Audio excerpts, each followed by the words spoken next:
What's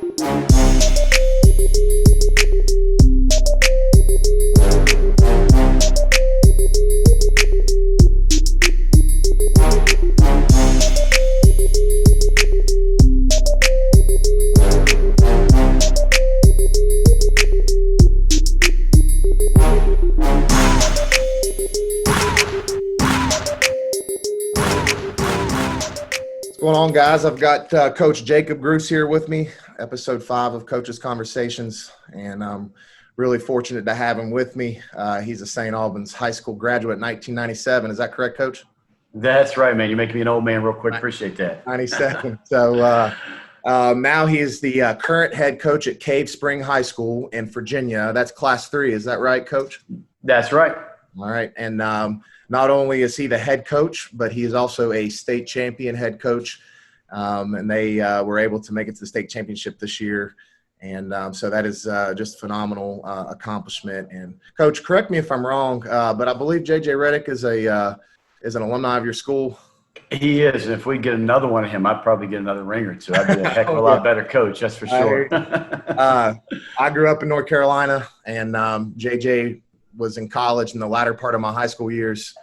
And so just, you know, I've always been a huge Duke fan. So I think it's kind of cool that now I'm at St. Albans. Former St. Albans Red Dragon is the head coach at JJ's school. So to me, that's kind of cool. Yeah, that's awesome, man. He obviously he put Cave Spring on the map. Let's not kid ourselves. I mean, you know, it was obviously way before our time. And I get to hear the stories from, you know, the community and stuff talking about JJ. It's just awesome to hear about that. I wish I could have lived and been around here during that time, because they say it was just unbelievable basketball.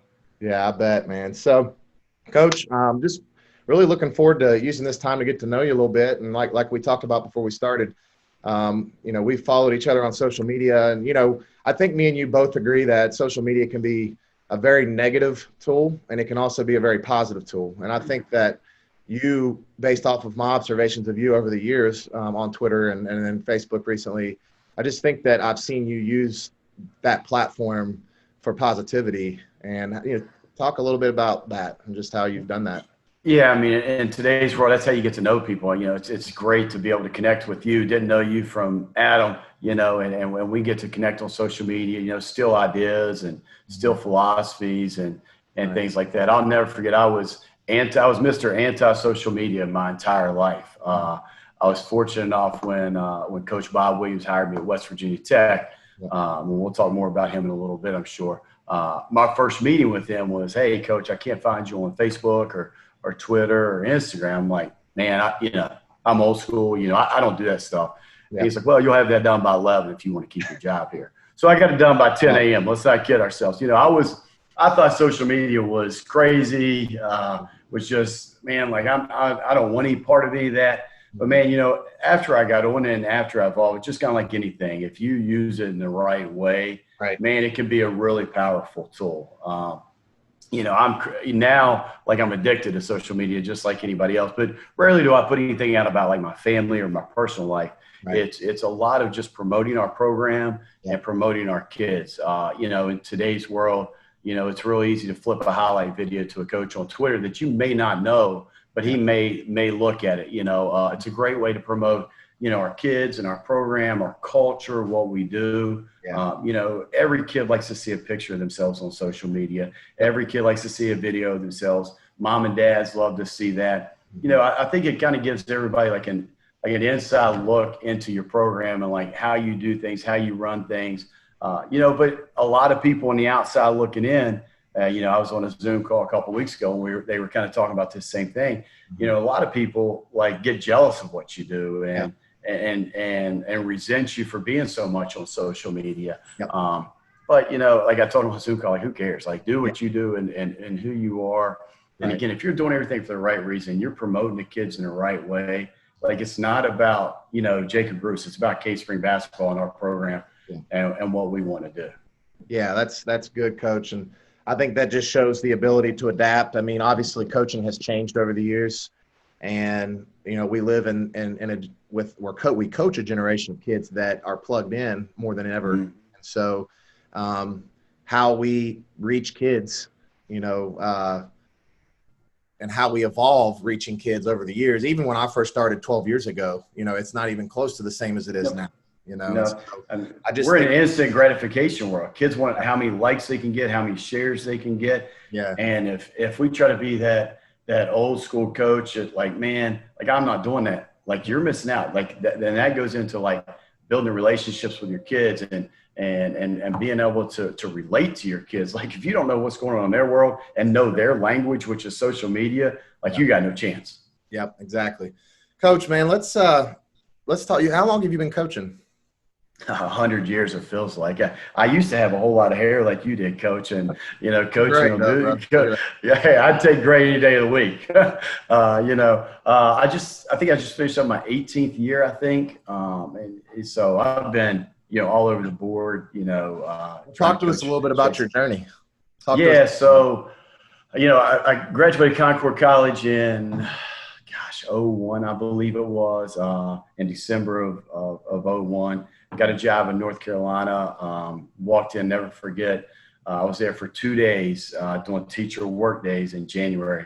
I knew no one in the building, and this old guy walked by me. Coach Daniel, Harry Daniel, the guy gave me my first coaching job ever. I'm forever indebted to him. Every time I go to Ashburn, where my wife's family still lives, I go and see him. He walked by and he called me Gus because he didn't know my name. And so he said, "Hey, Gus." I'm like, "Well, I'll answer whatever this guy says." He said, "I heard you want to coach." I'm like, "Hell yeah." I'm like, "I want to coach so bad." He's like, "All right, I'll see you today for practice." I said, "Great." So we finished practice, and he said, after practice, he said, "Hey, come to the house." He said, "But you can't come in." He said, "Meet me in my building." And I'm thinking, man, I know I'm from West Virginia and all, but at least he does let me in his house, Yeah. So go back there and meet Coach Daniel. We have a couple of beers sitting out back, and he hires me that day. Yeah. My salary was zero money, and he told me he's going to work me to death. So he gave me my first opportunity to coach. And I came in midstream in the middle of the season. Coach Daniel's a guy I still talk to regularly. A very honest guy. Told me what I was doing really bad that year. Told me what I was doing really good that year. And then the next year, when the season came, he moved one seat over, and we traded seats. He was my assistant, which was pretty cool. To be able to learn from a guy that's been around the game for 30-some years was really, really cool. He had a totally different perspective than what I had as a 22-year-old kid. Had no idea what I was doing, but I was lucky enough to David Spell was the head varsity coach, so I learned a ton from him. Very good guy, X's and O's. From there, I ended up being a varsity girls assistant for 1 year. Left there, took my first head job. The next county over, was there for 9 months. I just basically did 1 year there. We won 4 games, and we felt really good about it. Everybody except for me. And I tell everybody this. I think every head coach starting out getting their first job, I think should get their brains kicked in. I think they should. We were 4-16 that year, and I went everywhere from full court press to a zone to a Princeton offense to a dribble drive offense. You find out who you are as a person. You find out who you are as a coach. You try any and everything to try to give your team an edge. And I think you should get your brains beat the first year. I really do. You find out if you're really cut out for this job, because it's not easy, man. So I was there for 9 months, basically a year. Then left, and I went to Dan River High School in Danville, Virginia. I was there for, I want to say 6 or 7 years. First 2 years, man, we were bad. I mean, we had some really athletic kids, and we were really bad. And then our last 4 years, we were 82-19. We were state runner-up, state Final Four, and 2 state Final Eights. We were really good. We couldn't shoot worth anything, but we pressed you when you got off the bus, and we just threw a shot towards that backboard, rebounded it 10 times until finally somebody dunked it in. I had the Edmonds kids that are all 3 in the NFL right now. Yeah. Had a player of the year, Darren White, who played in the D League. I had some really special kids there that were just great athletes. We didn't have very good basketball players. We just had some really good athletes. And then I left there and went to Coach Williams. Bob Williams gave me an assistant job in West Virginia Tech. That's always been my dream, to coach in college. Right. Took that job. It was just he and I. There were no other assistants. So I was the strength and conditioning guy, player development guy, all the scouting reports, travel, the ops guy, which was awesome because I learned so much. His dad is in the Hall of Fame in New York, Basketball Hall of Fame. So just a tremendous guy. I wish that my coaching career would have started out with him, because I would have been such a better coach. My projection would have been so much better, because that guy has forgotten more basketball than I know. You know, if I'd have known what I learned from him that one year when I was at Dan River, we probably would have won 3 or 4 state championships, just because he just did things a different way than I've was accustomed to. Just a tremendous guy. When I took that job, I had a 3-month-old and a 2-year-old that lived in Danville, and so that's 5 hours apart. Thinking my wife could get a job up, she didn't. So my wife drove up every single weekend. I lived with my brother, his wife, and 3 kids in their spare bedroom. So I did that for a year, and Coach Williams could not have been any better to me. I mean, just was an unbelievable influence personally and professionally for me. I grew so much in that 1 year with him. I'd have loved to have spent 10 years with him if I could have. Then from there, I went back to Danville and was an assistant at Averett University for a year under Matt Park, which, again, learned a tremendous amount from Matt as well. And then from there, I had a call that the Cave Spring job was open. So, you know, my wife and I were at that point, it was like, man, we got to quit kind of chasing my coaching dream. You know, I've got a family now. I got 2 small kids. I need to be more present with my kids and with my wife and stuff.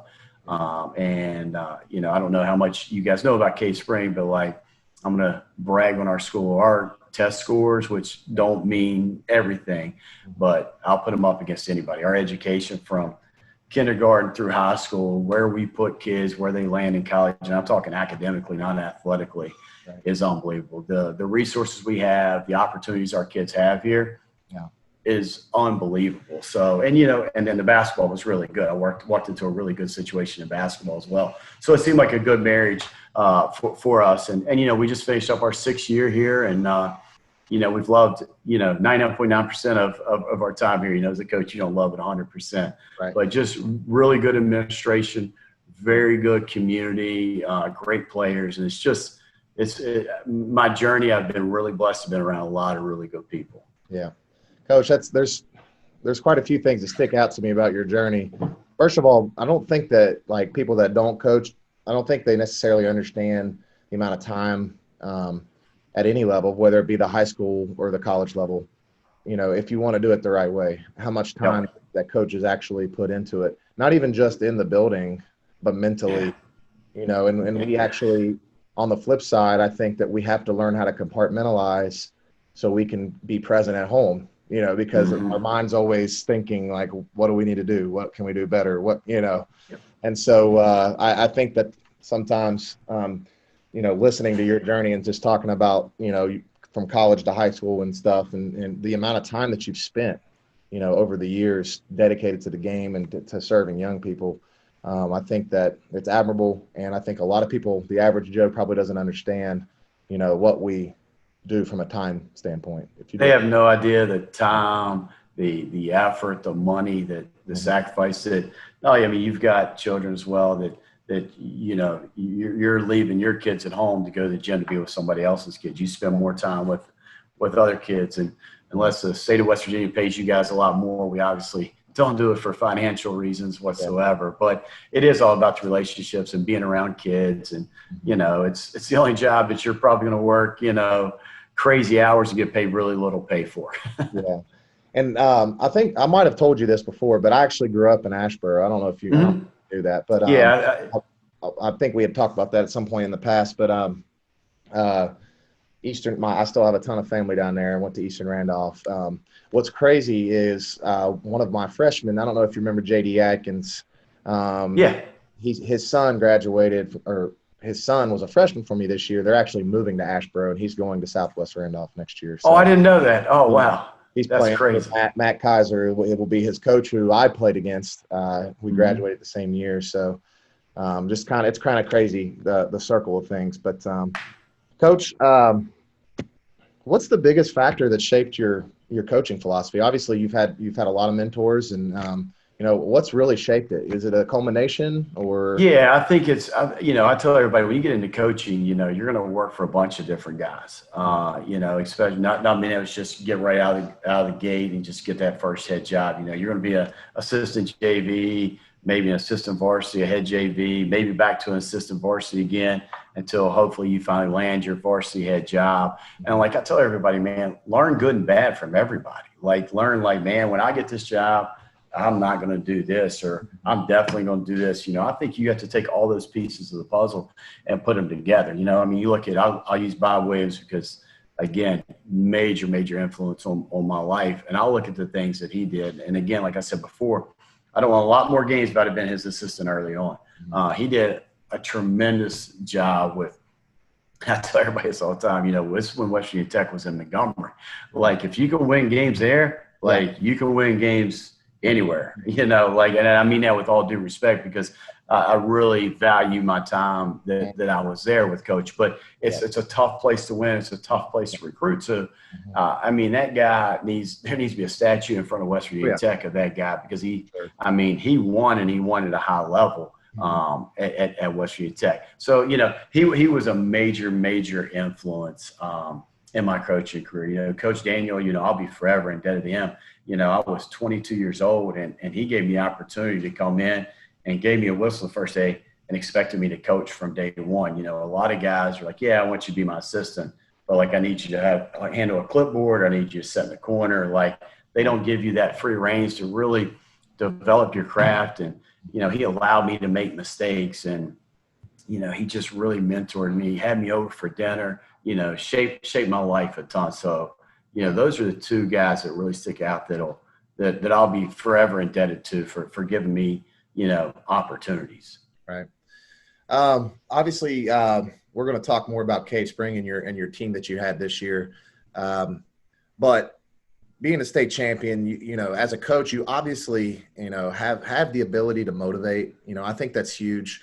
I think X's and O's, I don't want to say they're overrated because they're not. But I firmly believe that if you get kids to play hard and you learn that art of motivation, which I think personally comes from connection and relationship more than anything, but you can get kids to run through a brick wall. They can, to a certain extent with their skill set, they can run, about anything you want them to, So talk about this motivation for you. What do you do? If you're a successful high school basketball coach, you've been successful at the college level, what do you do as a coach to motivate, and how do you foster that environment of buy-in? Man, you got to build relationships. You got to let kids know that you care about them. It's, again, we talked about earlier, it's not 30 years ago where you come in, it's this way or the highway. I think not that you have to be soft or you have to bend or be flexible, but I think we have to change with the times or you'll get left behind. I firmly believe that. Where I was 10 years ago isn't the coach I am today. 10 years ago, if you wore a different pair of shoes, that wasn't the team issued shoes, I'd probably, run your brains out. Now I'm like, what, if that pair of shoes is more comfortable on your feet and you're putting up 20 a game for me, okay, life's a little bit different. I think kids value so many different things now, but I think that kid has to realize you deeply care about them. And basketball is probably about the last thing you care about them about. You gotta know about who they are as a person, what makes them tick, who their mom and dad is, what their mom and dad do for a living, what's his home life like. I think if you get involved with a kid outside of basketball, they know you care. Then all of a sudden you rip that kid in practice or you rip him in a game. He knows why you're doing it. If you don't have that relationship with him and you rip that kid, he's going to just shut down completely. So you've got to be able to have that relationship. I use my point guard, Jalen Buster. He was state player of the year this year. Averaged 8 points a game. He has 7-to-1 assist to turnover ratio. So it was incredible that they actually voted him state player of the year because the other guys were averaging 25 points a game. Yeah. I got Jalen for about 4 months out of the year because he's going to Radford on a Division I baseball scholarship.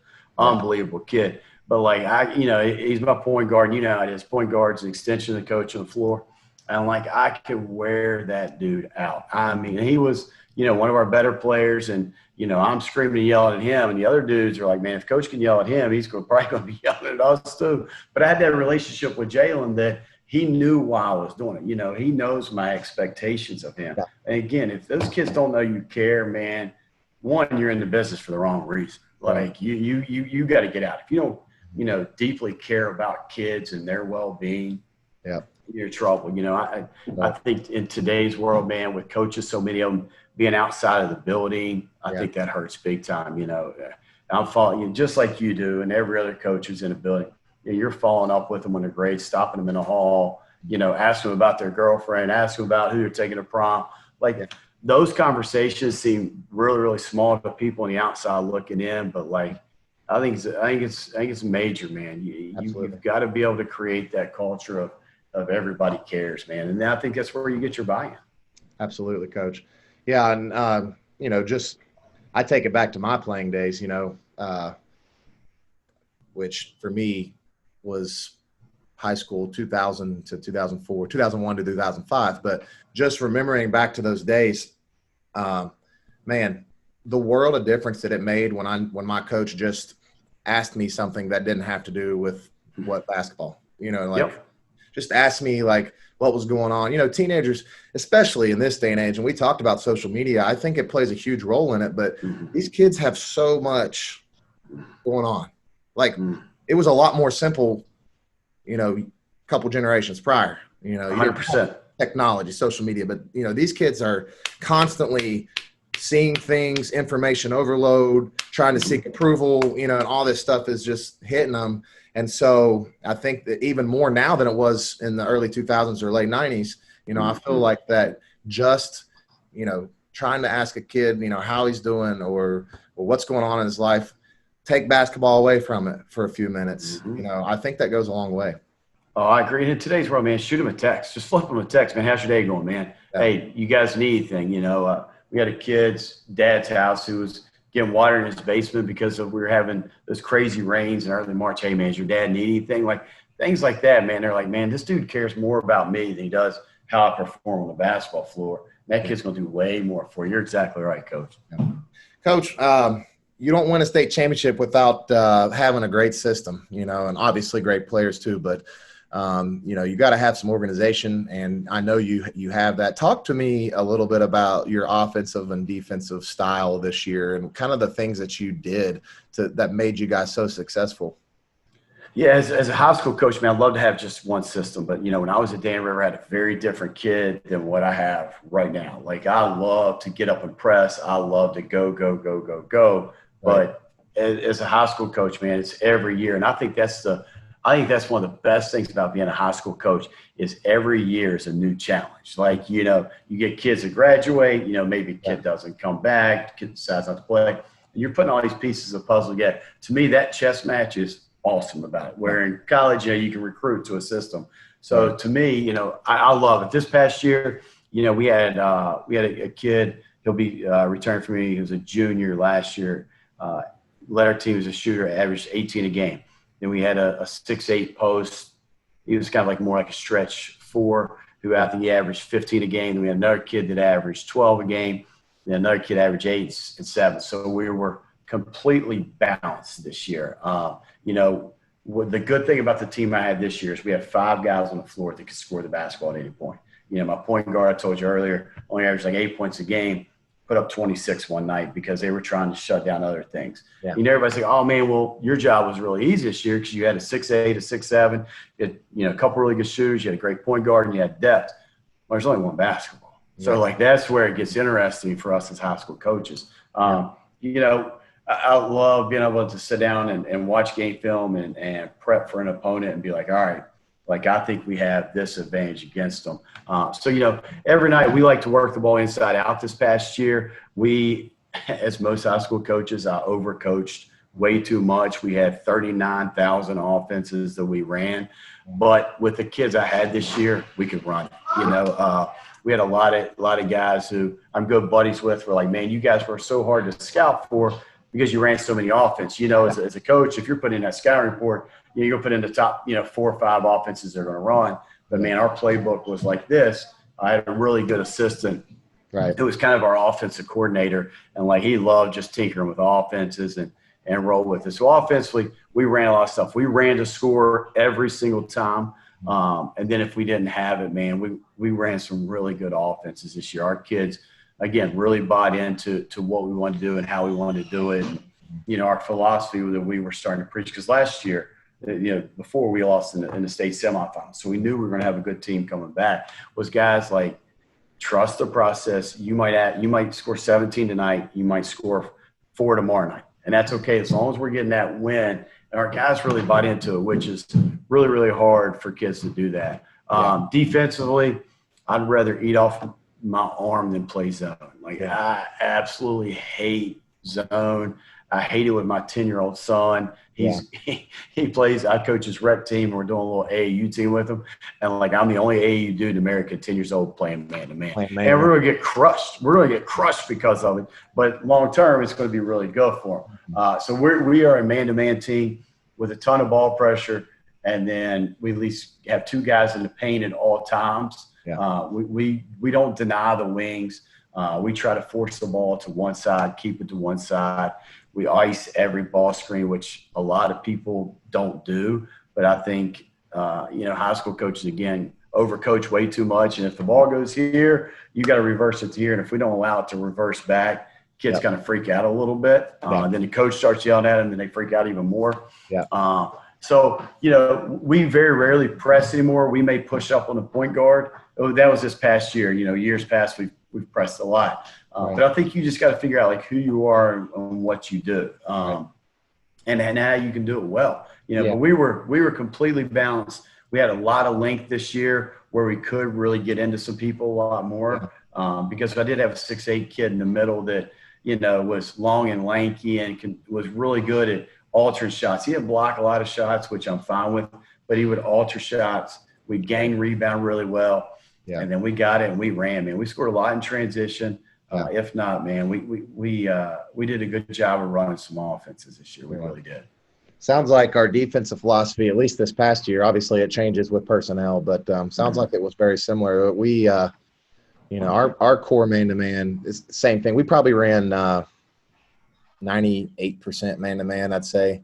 But we did the same thing. Ball goes to the side, keep it on the side. Ball's up top. We would plug the gaps. We're not going to deny the wings. That top penetration, in my opinion, is the most vulnerable spot on the court. And so, we tried to just jam it up there at the top. And when it went to the side, we'd kind of square them up, shade them down and out. It's kind of what I told our guys. They try to drive middle. We take a hard step towards the half-court line, keep them down, and ice the ball screens. And we did that. We did that exact same thing. And we would deny reversals this year, just to try to keep it on that side. But luckily I had a couple athletes that we were able to do that, so. And we, most games, man, they were better athletes than us in most games this year. That's just a fact, and my guys will kill me for saying that, but they were better athletes. And I said, what's crazy is, I got, the ice and the ball screen from Buzz Williams going to his practice. We put that in, keeping the ball to the side I got from Bob Williams at Tech. It was no middle. If you gave up middle when we were at West Virginia Tech, it was like kissing your sister. And coach was going to kill you about it.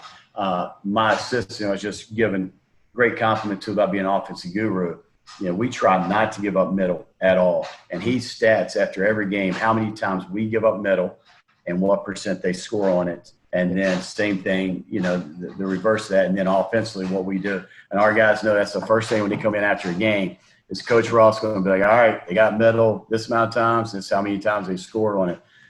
So, it's crazy now. Coach Williams, when he was at Tech, he changed his at the very end. He went to a pack line, which forces everything middle. He totally flipped it, but I'm still a no middle guy whatsoever. Yeah, I agree. I really like that. And I just think you dictate what happens as a defensive team, you take the offense out of their rhythm. And we did a lot of just taking away their best player, completely, and just putting the nose on his chest. And we did some of that too this year. But anyways, Coach, we're dealing with COVID-19. We've been dealing with it since March. Obviously, we're both I feel like in pretty good positions. You obviously right there, and so got your team to the state championship. And How was that whole time period in March when all that came down on you guys? And then how have you dealt with it since? Well, what's crazy, I'll rewind and kind of tell you about our season. So the last year and a half, we haven't had a gym, 0 gyms. So our school went under construction. It was supposed to happen to be a 2-year process. We were supposed to be out at the beginning of last year. It kept getting delayed. We got kicked out of our gym in February. Completely kicked out of our school. Our school got moved to a trailer park. Literally, it was a trailer park on our practice football field. Yeah. We had porta potties as our bathrooms, which is crazy. You would share a trailer with somebody else. So we had 0 gym. Mm-hmm. So we had to use our middle school gym. At the end of last year, we were supposed to host a district, region, and 1 state game. Didn't get to do it. Had to do it at our crosstown rival. We ended up being in the state Final Four last year. Yeah. Fast forward to this year. So all summer we had no gym to work out in, so we had to work out in our middle school gym. So literally my assistant coach works at the middle school, and his classroom is our office / locker room / his classroom. So we had 0 home games this year. Wow. Not one single home game this year. Our first 6 weeks of our season overlaps with our middle school season. So we had to get on a bus, drive 30 minutes up to practice for 2 hours, drive 30 minutes home for the first 6 weeks. No locker room, no team rooms, nothing. So then after that, we were allowed to practice at the middle school for the rest of the year. But we had zero home games the entire year. We played every game on the road. We played in, I think, 5 one-day tournaments, which were at a neutral site, which were our home games. Yeah. We used our crosstown rival, which is like 2 miles down the road from us. They were lucky enough we played some Saturday games there as our home game. So we had a crazy year this year to win a state championship, to be 27-2. Our only 2 losses were by a combined of 7 points to a 5A city powerhouse school that ended up getting beat out in the Final Four. And to have no gym, is pretty remarkable for our kids. Most wins in school history. Once everything hit, man, it was crazy. As coaches and as players, we usually give our guys 2 weeks off after the season, and then we go full go in the state of Virginia, which is a little bit different than what you guys can do. And we usually go twice a week, and then we'll shoot on Saturdays. So we go 3 days a week. And then the summer, June, we're allowed to go full go. Like we usually, every weekend we're gone at a team camp. We'll play 60 games the month of June. We'll go Monday through Friday, open gyms, and usually we're never home. So like this year, we gave our guys time off because we had to with this whole COVID thing. And it was like, man, what do we do? My wife's turned around and I'm always here. It's just man, it's what's going on? My kids are like, Dad's home, which was crazy. So we just we didn't, as everybody just didn't know what this COVID was like and what it was going to be, Looking back, I remember telling my wife, this will be over with in, 2 to 4 weeks. We'll get through this. Life will be good. We'll get back to normal. Right. Little did we know that 5 months later, we're still dealing with this. Right now, we're not allowed to work out with our guys. I haven't seen my guys since March the 11th, I believe. So it's been crazy. So, we've been, obviously, doing texting every day, FaceTiming guys, a couple of times a week, just trying to stay in communication with them in the very beginning, just talking about more of COVID and how's your family.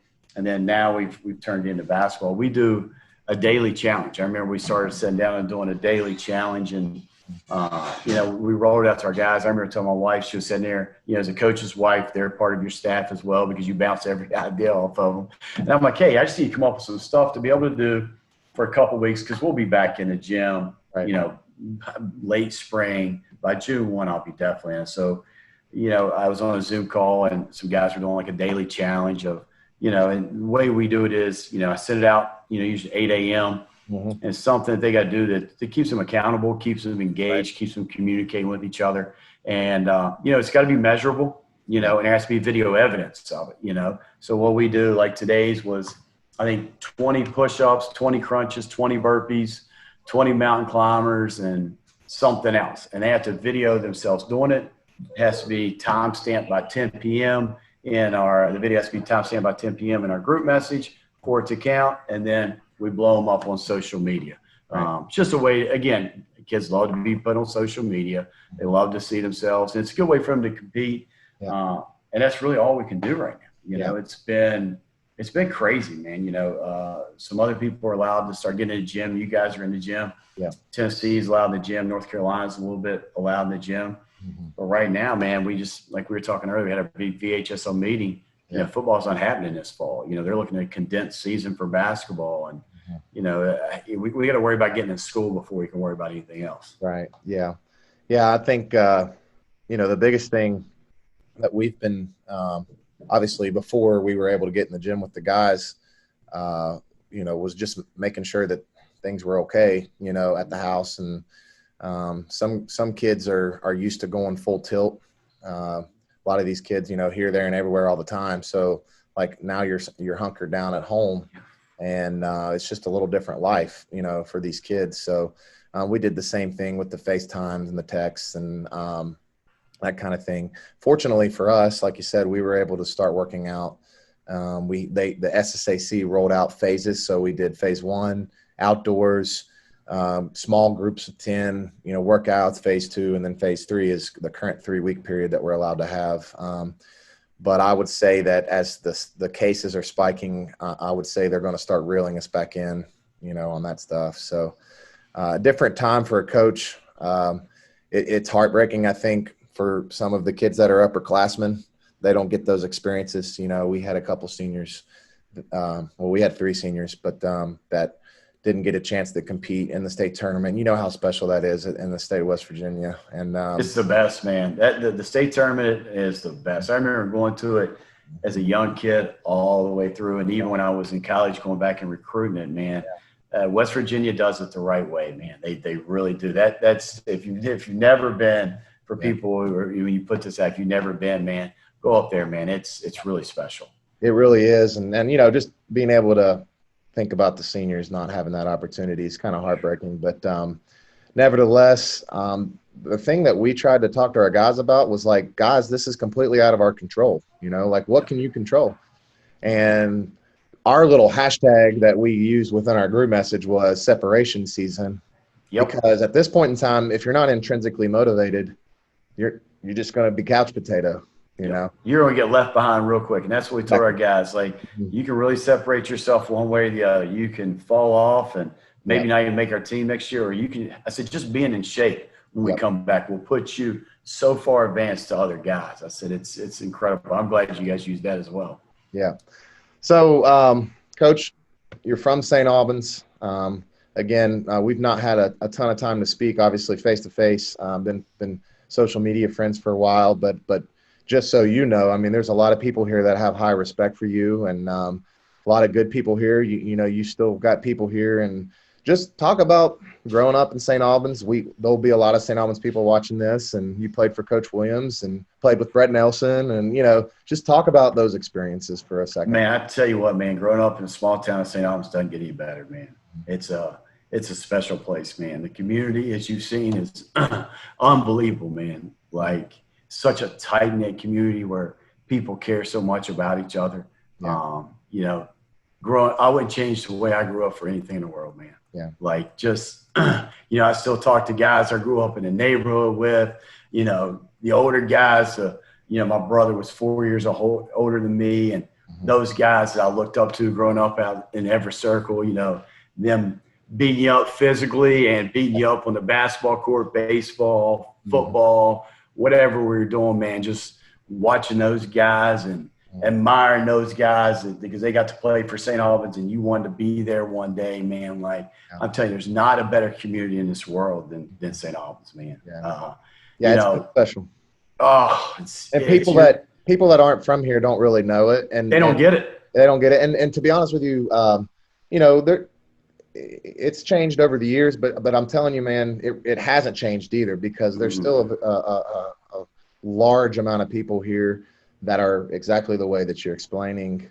And the pride, I think the biggest thing is just the pride. I mean, if you're a Red Dragon, you're a Red Dragon, baby. Yes, sir. Like, so I just feel like that it is a special place. And, I love talking to you guys that are from here. Obviously, I'm a transplant, although my grandma has lived in Ordnance Park for 40 years. So I've Yeah. been, my whole life that I've been coming to St. Albans, but to Mhm. experience it on this side and just see, the tight knitness that you're talking about and just the pride, it's special. And I know there's It's very communities special. all over the country like that, Mhm. but it's just nice, man. I think that's the beauty of high school sports. Yeah. What's cool is my dad and mom are St. Albans graduates as well. Mhm. And my mom was a cheerleader. My dad was a basketball and baseball player there. He played for Coach Williams. I have an older brother that played for Coach Williams. And then obviously I played for him. So sitting around the dinner table saying, man, like, I don't think Coach Williams was doing this right, or I think he's being hard. Like, my old man played for him. My brother played for him. Like, there wasn't any of that. Like, it was like, shut up, man, eat your dinner, because Yeah. like we've been there, done that. We had it way harder than you did. I'm Yeah. telling you, man. Like, Sal's a great place, man. I'm telling you, man. People, you're right. They just don't get it. They're some of the best people in the world there. A lot of people, grow up there. They stay there. They want to be there. I didn't have the opportunity to be able to come back there, early on in my career, because teaching, it's hard to get a teaching job in the state of West Virginia back in that day. But it's a really, really special place, man. Some of my fondest memories are there. And, it's just, it's very special to me, not only just Albans, but the state of West Virginia. You won't find any people who are more proud of where they're from than the people of West Virginia, man. It's a special breed of people, I guess you should say, and they're very proud people. They're very proud of where they've come from.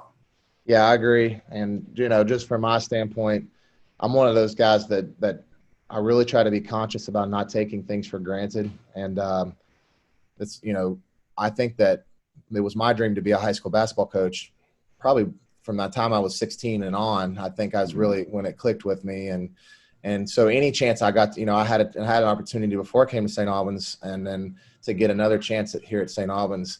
I mean, I really try to intentionally be thankful for it because, I just love coaching. I love the game of basketball, but to be able to do it in a community that cares, they really rally around people that put forth effort into things and care about things and care about people, and so there's a deep appreciation for that. Yeah. And I think Coach Williams is one of the guys that set the tone for that, obviously, over decades. And so, because there wasn't a coach, there's not a coach hardly around anywhere in the country that's cared as much as he did about doing his thing and his craft and his people, and so. And he still cares about his players now, which is crazy. I mean, he and I have connected, and, it's been really cool. And I it's coaching, I think you see what kind of impact you've left when that kid who's graduated 5 years ago, 10, 15 now for me or whatever it's been, that they still connect back. They still come back. They still want to reach out to you. Right. I think that's pretty cool, man. Yeah.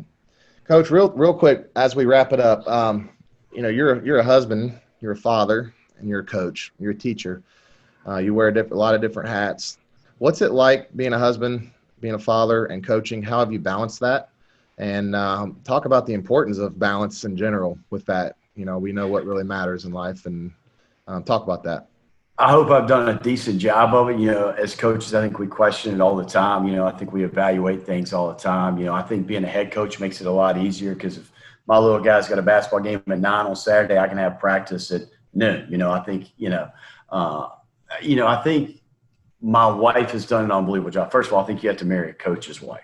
If that makes sense. Coach Daniel told me at my first job, he said, you better marry somebody who's going to be a coach's wife or you're not going to be a coach. He said, and that's very true because the amount of time, effort, energy, money that you're going to put forth to people outside your family, you're going to cheat your family all the time. I mean, it's just the nature of the beast. So I think that's crucial.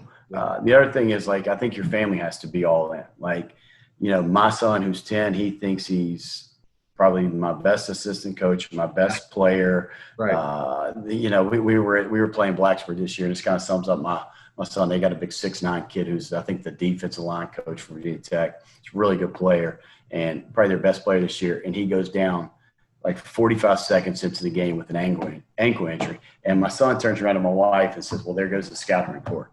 Like, so, I mean, like, he gets it. Like, he watches film with me.